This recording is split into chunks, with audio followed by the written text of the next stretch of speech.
Veganary vegan?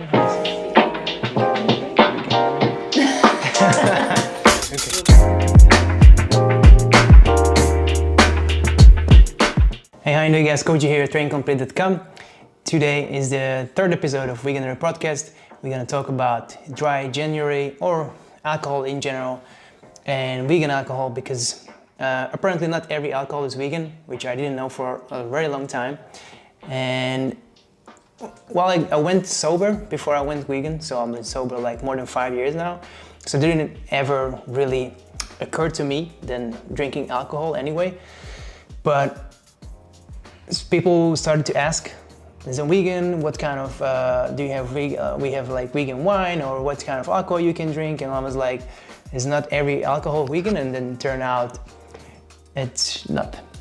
So I did some digging, and I think every spirit is vegan, but apparently not wine.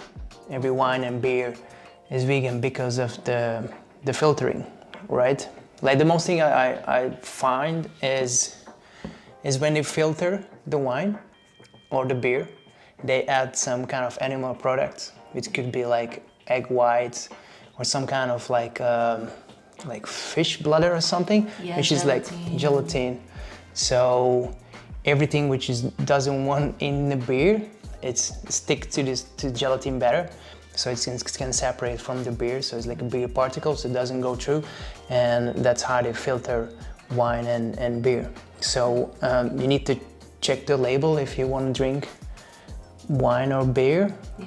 In some cocktails case, or in some, I think it's still called spirits, I'm not very knowledgeable about alcohol in general, but you also have to check to see if it has honey. Yeah. If you are like, vegan, and don't consume honey or milk, like dairy too. Like I don't know, I think Baileys might have some, that sort of thing. Yeah. Always is gonna be on the label. The problem in labels is I think alcohols has like a different labeling rules, so they don't have to put everything on the label like food industry does. Okay, not everywhere, but mostly in food industry you have to put it on. So, but in alcohols they don't have to apparently. So the labeling is they're not gonna, if it's not vegan, they don't have to put it on. They're using egg whites for filtering, or they're using gelatin or something. Because it's just a process, it's not an ingredient. Right? Exactly. Yeah. Okay. Exactly. So it's not gonna be in the wine or in the beer, I think, but they use it in the process. So if you are for animal rights, so you're not consuming animal products, but in a processing, so you're supporting animal abuse by buying that product. That's when veganism goes down for, right? So don't support those industry or those kind of products, companies who's supporting animal abuse or supporting animal, using animal products in their products. So technically you don't consume animal products, but you are supporting the industry, which is the whole thing about not just being plant-based, because if you're drinking wine, you're still plant-based, but you're not vegan, if you know what I mean. Exactly. Yeah. Mm-hmm. I think, I mean, if you want to be like 100% safe, well, you can do your research, but if you don't want to go through that ordeal, you can just choose vegan wine, drinks that are labeled as vegan. That's the easiest way to go. But if you do a little bit of research, again, Googling it. There is an app called, or website called Barnivore, like herbivore, but Barnivore, which is like an awesome name. And there's like hundreds of thousands of alcohol products listed on the app, on the website, and you can see which one vegan and not. Usually every spirit, like whiskeys, gin and vodka, they're gonna be vegan unless they like honey based, or so they have honey in it. They're gonna be vegan anyway, because there is no filtering process there. But I think I read somewhere that they can use like the fermentation process. They use some kind of animal. So Give you need flavor to, or something. I'm not sure. Yeah, flavor or Maybe to feed yeah, the fermentation process. Yeah. fungi. I don't know. Yeah. I'm not expert in it, but on that website you can, if you wanna drink something that you're not sure is vegan, then you can find on that website. Yeah. I'm gonna leave it in the description. But it's not. We're not saying that. I think we need to pressure a little bit that how dangerous alcohol is, because people think like, okay, it's legal, so the government, says legal, you can buy it anywhere, so it's fine, and it's not as dangerous as weed or as any kind of other drugs. But you have to realize that alcohol is just as dangerous drug. It's not more dangerous than any other drug. It's a drug. I know it's like liquid, but it's still a drug. And make sure you are consume reasonably. Yeah. Yeah, of course. I mean, and it's one of those that kills you slowly. Exactly. Which is definitely one of the definitions of torture, isn't it? So if you become an alcoholic, you might actually inadvertently be torturing yourself. There are loads of reasons why people start drinking in excess. It might be actually self-destructive behavior, which is one way of self-torture. Yeah. But it can also just be that you're trying to escape I don't know, some sort of environment or circumstances, or even this crazy world where we are just so overwhelmed by information and comparing ourselves to each other, and we always have this feeling. I think the culture of consumerism also intensifies that feeling, that we feel we are always behind where we should be somehow in some area of our lives, if not in several. So that doesn't help. So there are loads of reasons that we might just be trying to escape, but everything that is an external way to your own body and mind to help you escape should be something that you do very, very carefully and very, very not very frequently. If you want to do it, you should do it in just very specific occasions, and be conscious that that's what it means, and not use it as a daily way of helping you, go through something, because then you'll just lose control. Yeah, exactly. I used to drink a lot, like for a decade. In my 20s, I drank a lot of alcohol, almost daily. So we party hard. When we drink like a lot, like spirits. It's not even wine or beer. We drink like liters of whiskeys, and then nothing good happen out of it. You don't I've been training all my life, but as you were drinking next, I want to talk about this because it's always the fitness channel, and then people ask how much alcohol you can get away with training and alcohol. I just drink on a weekend, but you need to realize you drink one day and it's push you back 1 or 2 weeks of training. So if you train constantly for a month and you get drunk once, you can throw out the last week of training because it's push you back. So I don't know if you progress, let's say, just theoretically 5 kilo every week on the deadlift, and you did 100 kilo last week, you get drunk, go back, try to lift 100 kilo again, it's never gonna happen. The recovery progress is so long when you just trash yourself with alcohol, especially if you get really drunk, then it takes weeks to recover and get back to the weight where you went before, progress-wise, so how you progress in the gym. And if you keep doing this, your progress is going to way slower than if you wouldn't drink. So dry January, good. A lot of people does dry November or October or whatever. But people drink a lot around Christmas period, and they find January, okay, for 1 month I'm not gonna drink, clear appetite, and then they go back, obviously, drinking heavily, which is never good. And then how much you can get away with? You can get away with 1 beer a day even. But the problem is, if you start drinking, you're never gonna stop. Even if you stop and like, oh, I'm just doing 2 or 3 beers. 2 or 3 beers is way too much. Yeah. You can get away with one, and 3 is too much. And it seems like, oh, 3 is too much. Yes, 3 is too much. If you train and you want to be healthy, 3 beer is too much. And if you do this constantly, then you're never going to see the progress what you are looking for. Or you need to put like, okay, it's not that important for me, like socialize is way more important than my health or like my progress in the gym, then fine, you just have to put it on a balance. Like, I'm not going to progress as fast as other people or as I could because I'm drinking, and that's something it's important to me.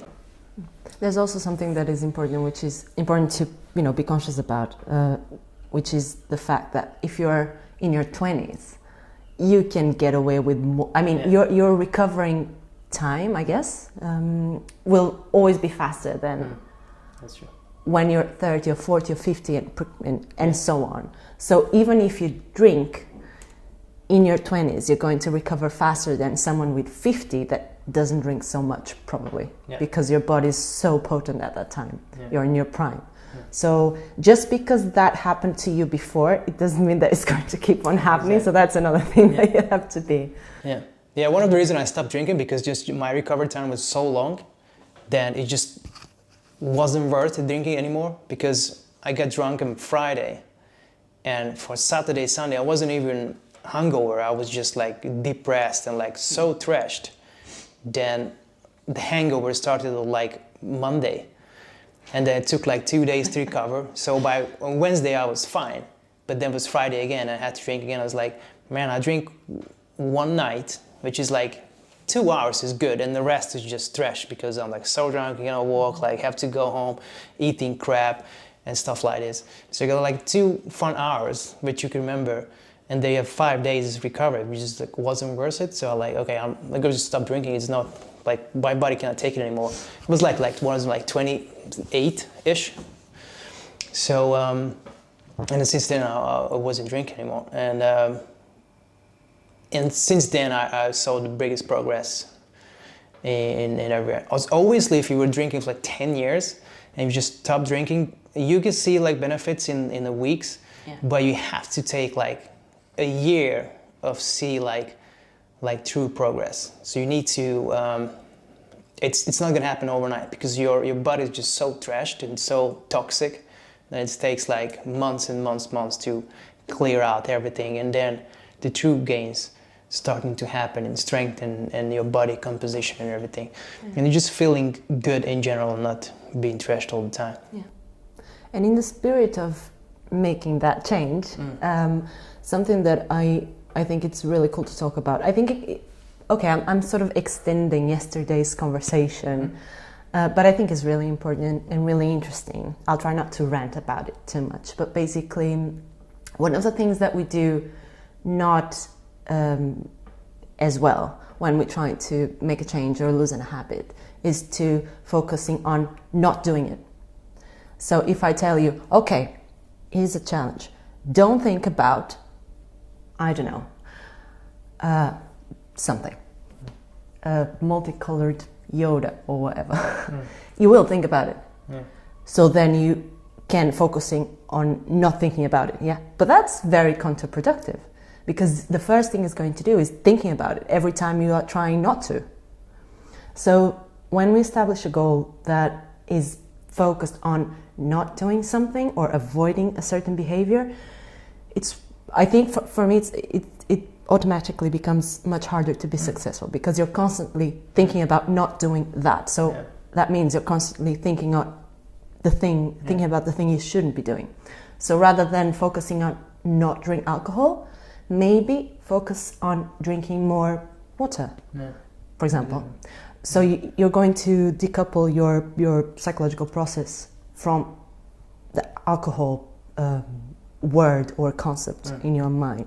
It's not 100% guaranteed, because obviously you can't control your mind 100%. There's always going to be, thoughts that are coming up automatically on your mind, and mindfulness is really great thing to practice.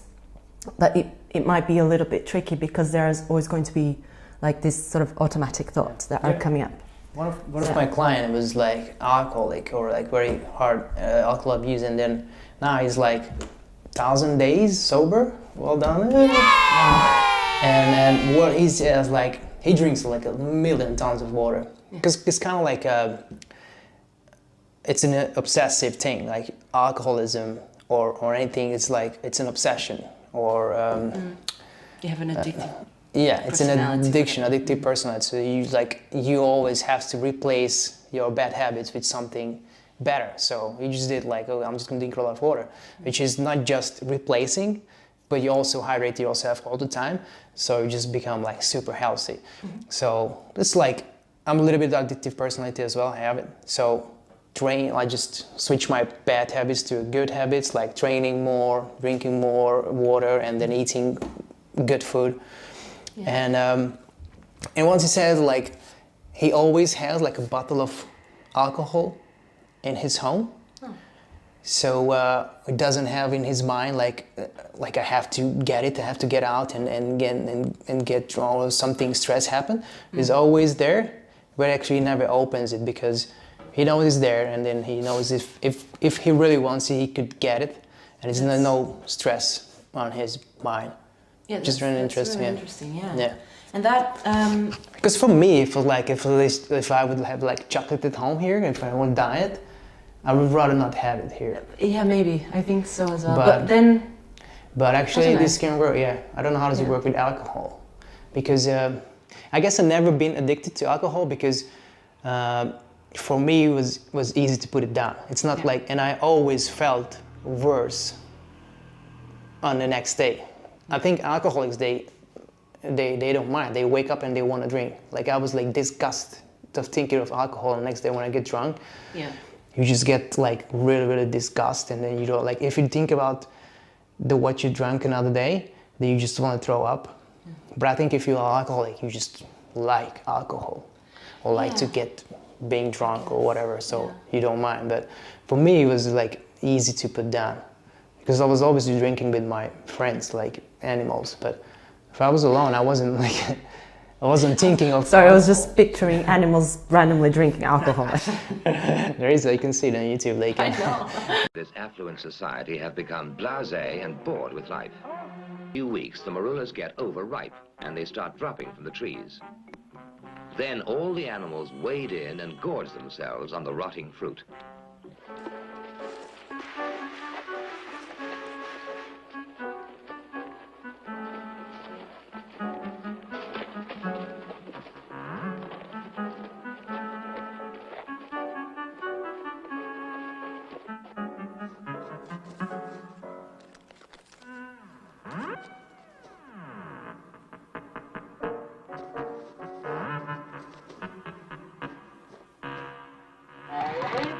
They can eat like fermented fruit. They get a little busy. But yeah, like just remember, like alcohol is a very heavy drug, and very, very addictive drug, way more addictive than anything else. I think it's together with heroin or something, the same level. So it's a very hard drug. So don't, neglect alcohol. Like, oh, it's nothing. Don't underestimate. Underestimate it. Like it's a heavy drug. Yeah. So Yeah. So just following from the example you were giving about your client and what I was saying before, which is when you try to control your thoughts in your mind, it might be really, really hard process to do, which doesn't mean you shouldn't practice it, but it's something, is a practice that is going to take, it's a long-term thing. Yeah. You won't start changing your thoughts in a week. That's not going to happen, right? So, but fortunately, there's a bit of a hack that we can do to help us with changing habits, which is sort of inbuilt in our brains, which is called neuroplasticity. I think it's quite a well-known term. And basically what it means in very simple terms, because obviously I'm not a neuroscientist or anything, but what it means is that your brain is very capable of adapting to different circumstances and changes. So if you change the way you act, for example, your client just started drinking loads of water. And if you do that consistently, over a reasonable period of time, your brain is sort of reprogramming itself to adapt to that different type of behavior. If you want to, write, it's really scary to sit down in front of a white sheet of paper or an empty Word document or whatever and start writing. Like, what am I going to say? Yeah. And this automatic processes of, am I going to be able to do this? And even if I am, who's going to want to listen to me or whatever, and this sort of things, they're going to come. So you just write, just start drinking water instead, or just start writing random stuff like, I am sitting here in front of a white sheet of paper. I have no idea what I have to write about, but I'm just going to keep on going.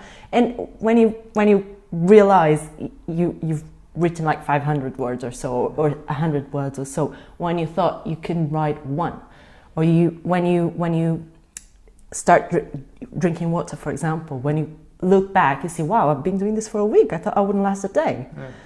So if you start changing your behavior, even if you don't have that much faith when you start doing it, after a certain period of time, it's going to be less and less hard. And that means that neuroplasticity is like sort of working.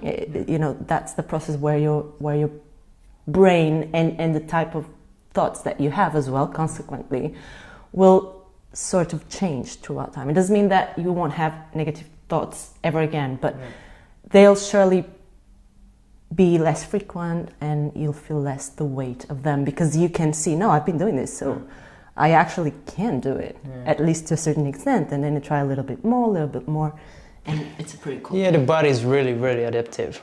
The human body is very adaptive. That's why you can see crazy changes when you start training weights. Your muscles grow. When you start running, you can run further and further. Your lung capacity is growing, and then obviously you can get used to alcohol. So when you get drunk for one glass of wine at the beginning, and then your toxicity level builds up, the resistance level, and you can drink 2 glasses of wine, and 3 glasses of wine, and then a couple months or whatever years later, you just drink a lot, and you're either never gonna get drunk, or you just take so much to get drunk, then it's detrimental. It's just destroying your liver from now on, and your tissues and everything is just breaking down your body.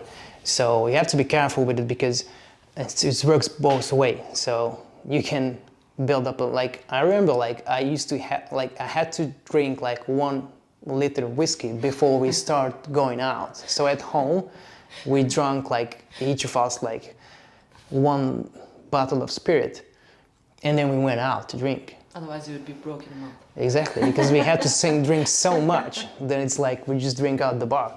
So our tolerance for alcohol was super high. It obviously is it's slap you in the back after a couple of years, because then you are you're breaking down your tolerance. You cannot drink anything else now. You have to bring harder and harder drinks, and then you have to mix it to get drunk, and then you just get drunk. It's a vicious cycle. So better if you just don't start it. So if you do this, if you dedicate this month to quit alcohol, don't get back after it. I saw something interesting that I'm reading here, sorry. According to a research conducted by University of Sussex, so around 6 months after dry January, more than 70% of people who take on the month seriously, who actually change this behavior, would take on the month with alcohol change UK support, are still drinking more healthily, even 6 months after the challenge. So if you actually, I think this sort of supports what we were talking about, neuroplasticity, and if you change your behavior, then everything becomes easier as well. So you'll have success, at least to a certain extent. Even if you don't quit drinking 100%, you'll drink less and you'll be more conscious of your choices. So, it's pretty cool to take on this sort of veganuary or dry January challenges. And you can just Google it and see a lot of sites or even apps nowadays where you can take on, that you can use to help you take on the challenge. Okay, anything else you want to add? Well, I was never much of a drinker, but I confess that it was really sad for me to find out that some wine was not vegan. Yeah. I'm from Portugal, and we are a country of wine drinkers. Yeah, we are very proud in our wines, and fortunately, I found out we have some nice vegan. I don't think they were trying to be vegan, but just coincidentally they were. Vegan options in both red and white wine, and even in our traditional Oporto wine, which was ironically sort of marketed, more publicized or made famous by British people. Anyway, but yeah, I mean there are lots of nice vegan options if you want to go through it. But I was a very, very lightweight drinker. Yeah. I didn't used to do it very often, so therefore I never built up my resistance to it, my endurance. Yeah. So yeah, I would just. My friends used to say that I was like the cheapest drinker of all of them, because I would just drink like 1 or 2 drinks and I'll be fine for the whole night. So yeah, I mean, I did have my fun without spending lots of money. Yeah. So yeah, and I'll just always kept it that way. So yeah, I'm not, the best voice to talk about alcoholic. But I guess habits, like yeah. when you drink something nowadays, do you make sure that it is vegan? Yeah. I usually, if, for example, living in Brighton, and this is something that we can talk about in another episode, and we will. It's really easy because almost every place has vegan options. Yeah. So if you go to a restaurant, you just have to, find a vegan wine or whatever. Yeah. So yeah, and still I don't drink that often anyway. So it's not something that it's present in my mind as an issue, to be honest. But yeah, but I certify. I try to confirm that something is vegan before I consume it. Yeah. I think that's the main thing of veganism. Like, just try to do your best. Like, you cannot do everything perfect, but if you're trying to go vegan, then the most thing you have to do is always research. So it's just like a mindful consumer, I would say. Like, vegans are like, it's not just animals, but you don't want to get a product coming from, I don't know, supporting. There was like a news a couple of years ago when it turned out that Primark was using like late child labor or something, whatever. So they get their clothing from like abused third world countries people. So obviously you don't want to support something which has come from there. So it's even not animals, but people abuse. You don't want to support something. Just injustice in general. Exactly. So whatever you buy, just make sure it's coming from an ethical source, the best of your knowledge, and that's it. And so don't just consume stuff, whatever that you have to get. It's like, if you buy something, just make sure it's coming from an ethical source. Yeah. Your coffee, your wine, like the best you can. You cannot trace everything because who knows where it comes from, but just do the best you can, and that's it. And it does mean that you're going to be perpetually condemned to not use a certain brand or whatever, because actually these sort of scandals or outrages that come up actually make brands pursue a better path, because now if you pass by Primark, the Primark window, they always have something about now fair trade, whatever, or animal cruelty free. I don't know, whatever product they are selling at the time. I remember seeing that. So same thing with Nike a few years ago. There was this huge scandal about child labor, I think, as well. Or sort of slavery model type of laboring. And I mean, it doesn't mean that they sort these things out 100%, but at least they'll try to they have like sort it out to a certain extent. Line now, which is not 100%, like 60% sustainable sources or something like that. But at least they're trying. But the bigger the company, the more money you can make is always someone has to suffer. So if someone is growing that big as Nike or Adidas or something, like clothing companies or some companies huge, then it's always going to come from a third world country labor or something, which is paying way less than minimum wage here. This is the only way they can sell a lot of product with the profit. So just be be mindful what you buy and where it's come from.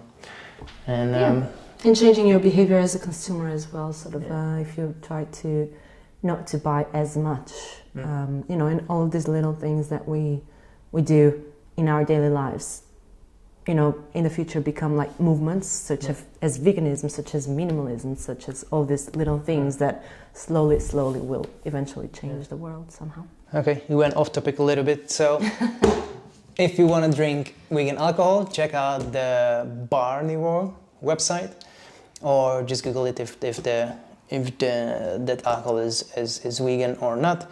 Otherwise, if you want to improve your health, check out my online courses or check out my website for personal training, online training. And that's it for now. Thank you. I will see you tomorrow with another topic. Train complete. Train complete. Let me just do something here before you stop recording. Okay. Because I just think it's really funny. Now this is the real us. What do you think? Like my arm is so bigger than yours? Like bigger than your face.